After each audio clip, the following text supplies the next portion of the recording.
Minutes through the chair. Thank you, Madam Chair, and thank you, gentlemen, for being here this afternoon with us. And most importantly, thank you for the service that you do to help protect ourselves, our democracy, our staff, and all the folks that work here within the parliamentary precinct. And maybe even starting with that, I think the evolution as well of Parliamentary Protective Services and the role of security being required is an evolution over the years, constantly changing. In your years of service, you've probably seen the scope and the range of the protective services you need to provide, not only on the vicinity of downtown Ottawa, but even again into constituency security and for members out while they're out in their ridings or at home and so forth.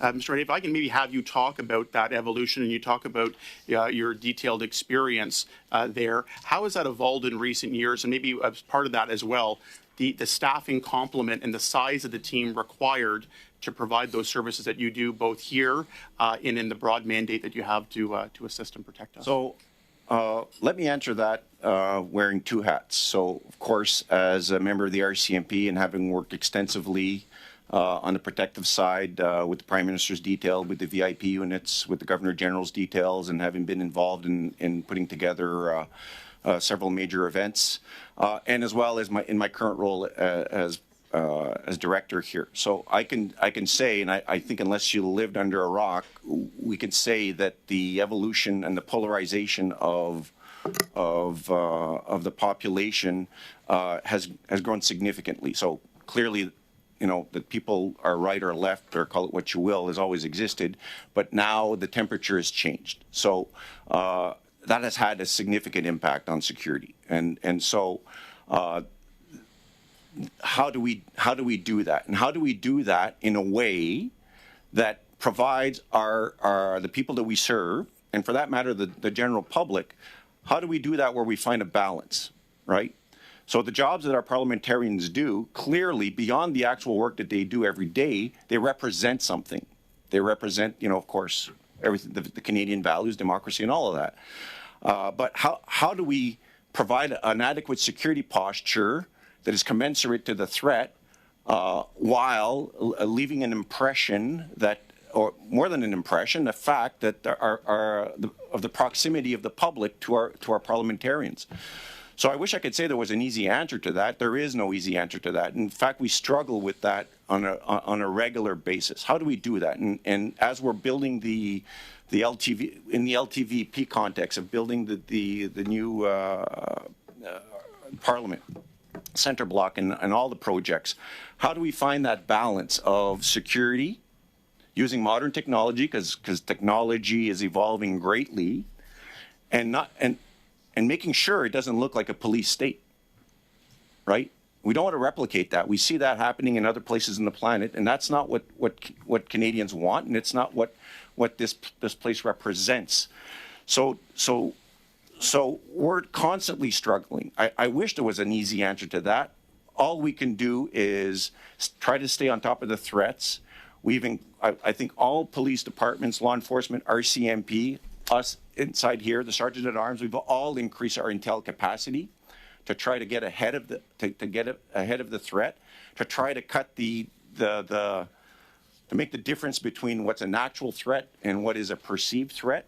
Understanding that for a person that is receiving comments or negative comments or some kind of a security, that although it may not necessarily be something that's actionable, that the person receiving it, of course, is going to be concerned and of course will not be well, and of course may have an impact if it's a parliamentarian in how they do their jobs, right? And of course that's a crux of what this place represents, right? Okay, I'm just going to pause real quick because I was trying to get the connection, and I know we did have a really good first hour. I know we had a really rough Tuesday meeting, but today we are here to speak about the incident in the gallery. So it's really exciting to have you here in your new role. We have not had you come join us, but I really hope we stay connected to why committee is meeting. And as I did, perhaps you didn't hear my opening comments, but I did mention that we're meeting today for the committee to continue its study of the parliamentary protocol related to its study of parliamentary protocol related to an incident in the Speaker's Gallery on Friday, September 22nd, 2023.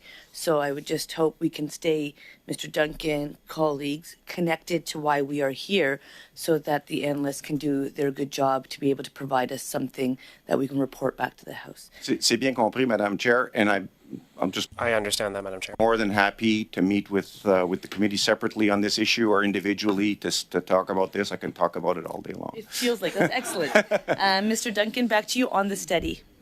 Thank you. I asked the first question, was getting to my second one to bring it into the topic once again that we're talking about here, the incident gallery. So I think my point and what you laid out well is the evolving nature perhaps of physical threats, say cybersecurity, but physical threats and the protection of the precinct and the work that you do. I think the issue, what we've heard from a lot of witnesses over the course of this study, was that for guest lists and vetting, you would have access to, or for security purposes, to see if somebody has a history of being a physical threat to the precinct and what's going on. The challenge we had in the individual that we're speaking about in the incident where things were recognized, there wasn't a further vetting that would go, and we had a witness earlier this week that said, I wish we would have done a simple Google search and maybe this wouldn't have happened to a certain extent by saying, I wish we had done that.